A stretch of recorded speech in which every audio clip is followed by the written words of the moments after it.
Hello, my name is Kevin Lynn, and today I'm going to talk about accessing a 5,000-year-old divination tool called the I-Ching. Now, there are a number of ways to access the wisdom and foresight of this oracle. Some people use coins, they toss coins, other people use wands. I'm going to talk about a technique called throwing the Yarrow sticks. It's really the long form method of accessing the I-Ching, and the talk today is going to be very, very to the point. I'm only going to focus on the mechanics, not any of the philosophy of the I-Ching, but just how to throw the Yarrow sticks and come to a solution. So it's probably not intended for those who are not familiar with the I-Ching, the beginners, but really kind of the novices who might have been a little rusty on the Yarrow sticks or have not used that technique in the past. So without any further ado, here we go. Okay, so we are ready to begin. I have in front of me the book, the I-Ching, the Yarrow sticks, and a notepad and writing utensil because I will need to make annotations through the inquiry. So let's talk about the approach. And again, I'm only talking about the mechanics, but our frame of mind is very important. We don't want to be asking the I-Ching, will I win the lottery next week? Or will my boss fire me? Or will so-and-so fall in love with me? Approach it from a more stoic standpoint. Think in the vein of an Epictetus or a Marcus Aurelius. For instance, Epictetus once said, "It's not what happens to you, but how you react to it that matters." So the way we make an inquiry with the I-Ching is to say something to the effect of, how will the highest man handle things next week? How will the highest man react to things that happen to him at work next week? Again, we're raising up our energy in this process. And now I begin to ruminate on some of my questions, like, how will the highest man react to the situation at work? So let's begin. I'm going to put the I-Ching off to the side for now. And as I begin to ruminate on my questions, I like to give thanks to those who've imparted a lot of knowledge on me to get me to this place in my life. I think of my teachers like the late Braden Xavier, the great Professor Lin Yun. This is a certificate of a class I attended of his. So I like to just keep that on the table when I'm accessing the I-Ching. I think of my other teachers like the Geo Trio, Edgar Sun, Steve Post, Barry Gordon, and ask them for their assistance in all of this as well. And then I look to the Yarrow sticks themselves. You'll see that I have them wrapped in a cloth. Most people have a gold cloth. It's at a time in my life when I was quite poor, and this was the best that I can do. But I've had this probably for about 18 years now. So that's where they've been kept. I also keep the sticks bound with a red ribbon. And there are 49 Yarrow sticks. Now, with the hexagram, you're wondering, how does that happen? There should be 48. One of the Yarrow sticks has a role to play, and that is as the observer. So we're just going to put this Yarrow stick here. That's the one I've chosen to be the observer. And we'll begin with the throwing of the sticks. So, step number one. I divide the sticks into two piles. From the pile that I just set down, I take one stick and I place it between my fingers like so. And then what I do is I begin the process of peeling off 4 Yarrow sticks. 1, 2, 3, 4. I do that again. 1, 2, 3, 4. I do it again. 1, 2, 3, 4. Again. 1, 2, 3, 4. And I do this until either I have 4 left or less than 4 left. 1, 2, 3, 4. 1, 2, 3, 4. And I am left now with 4 yarrow sticks. And I place them as such between my fingers on my left hand. I then take the remaining pile, and once again, 1, 2, 3, 4. 1, 2, 3, 4. 1, 2, 3, 4. 1, 2, 3, 4. And I am left with 4. That gives me a total of 4 plus 4 plus 1, 9. And now I begin to assemble the first line of the I-Ching. So what I'll do is I will write a 9 with a parentheses next to it. And then I will take, once again, the pile that I'd made off to the left, once again divided into 2 groups. Take one, place it between my fingers as such on my left hand, and begin the process again. 1, 2, 3, 4. 1, 2, 3, 4. 1, 2, 3, 4. See, I picked up one extra one there. 1, 2, 3, 4. 1, 2, 3, 4, leaving me with just one, and I place that between my fingers as such. I pick up the next pile. Once again, 1, 2, 3, 4. 1, 2, 3, 4. 1, 2, 3, 4. 1, 2, 3, 4, and 2. And that gives me a 4. So once again, I will write a 4 with parentheses.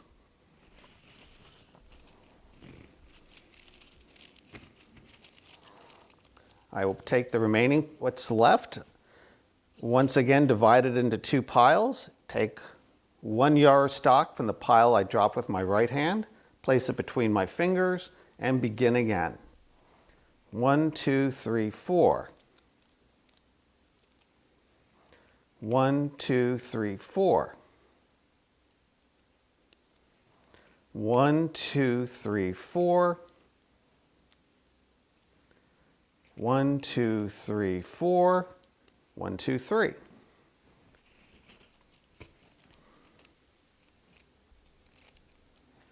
One, 2, 3, 4. 1, 2, 3, 4. 1, 2, 3, 4. And 4. So that's 4 plus 3 plus 1. That gives us an 8. And I will write the 8 down with parentheses. As you can see now, we have built out the first line of the I-Ching. And we're going to replicate what I just did 5 more times until we've reached 6 lines.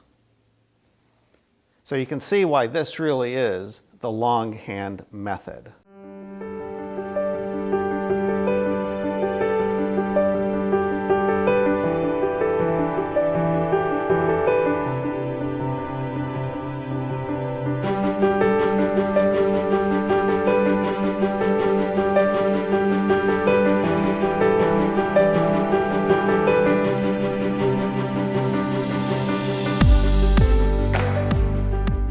Now we begin to read the oracle.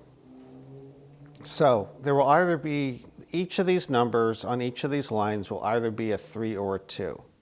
So a 9 will always be a 2, and an 8 will always be a 2. A 5 will always be a 3, and a 4 will always be a 3. So in the parentheses, I'll put, for instance, for 9, 3. For the 4, the 9, 2, the 4, 3, and the 8, 2. The 5 will be a 3, the 8 will be a 2, the 4 will be a 3, the 9 will be a 2, the 4 will be a 3, the 8 will be a 2, the 5 will be a 3, the 4 will be a 3, the 8 will be a 2, the 5 will be a 3, the 4 will be a 2, the 4 will be a 3, and the 4 will be a 3, and the 5 will be a 3, and the 8 will be a 2, and the 8 will be a 2. Now,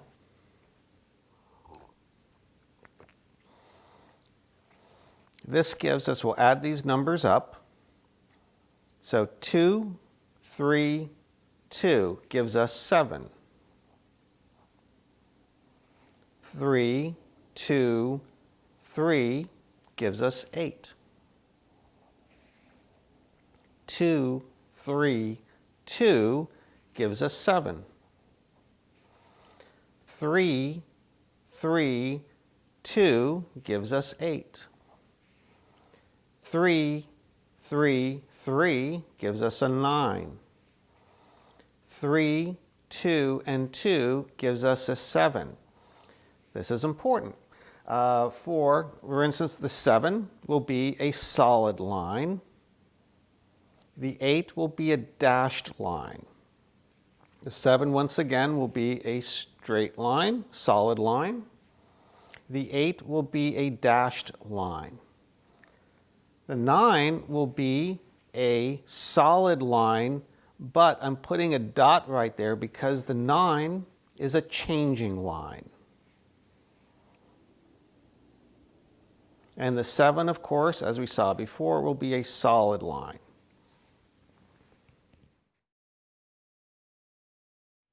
So, now that we've built our hexagram, it's time to access the I-Ching, or in this case, hexagrams.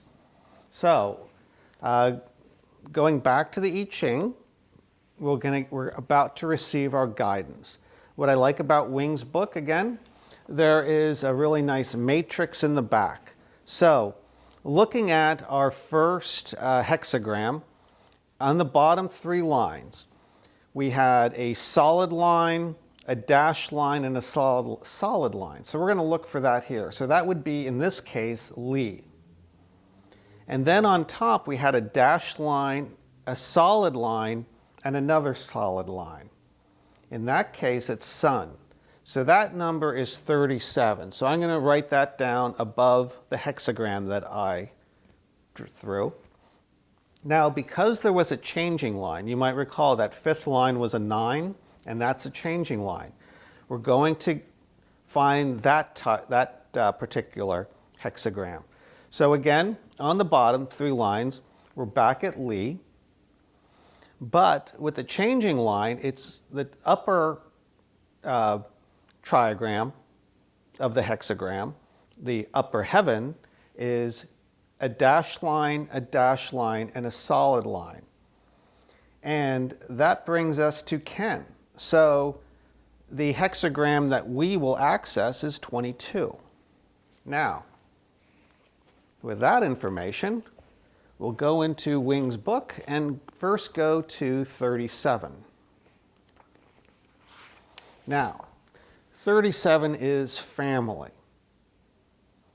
And what we'll do is we'll read that entire, all the text in that hexagram, and then we'll go across the page then to the changing lines. And in this case, we had only one changing line, and that was the 5th line. And I'm going to read that now. And it says, a magnanimous and loving relationship exists between the leader and his followers. There is no reason to fear openness in these kinds of relationships. Good fortune comes through a beneficial influence. Now, for me, that's a significant reading because I run a nonprofit, I have employees, and maybe what the I-Ching is imparting to me is that I need to encourage openness among them. Constructive criticism from them will help us all.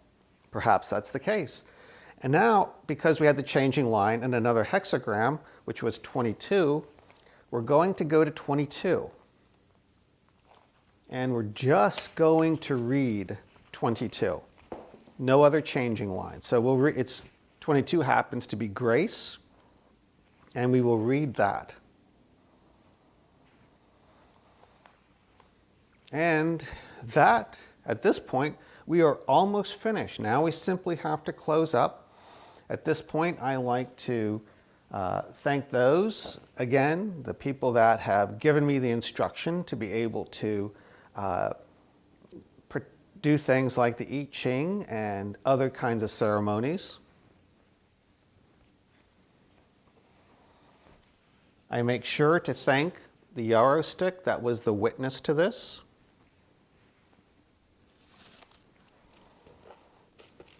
I bundle the Yarrow sticks and tie them with a piece of red string.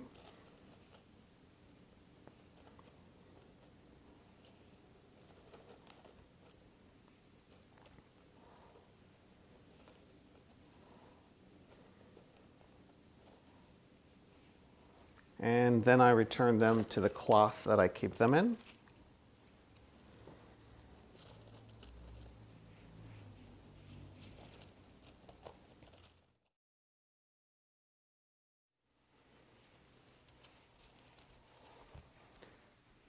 Well, I hope everyone found that to be helpful.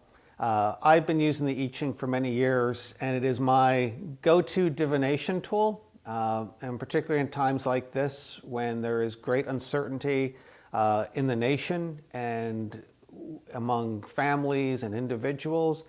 It could be an opportunity for you to ease your mind, kind of see through the noise and chart a better course, a more productive course for you. And that's about it. Well, thanks so much for joining me. If you enjoyed this video, please give it a thumbs up. Any comments, anything that you felt could be done better, I'd really appreciate any constructive criticism you might have of it. Have a great day. Bye-bye.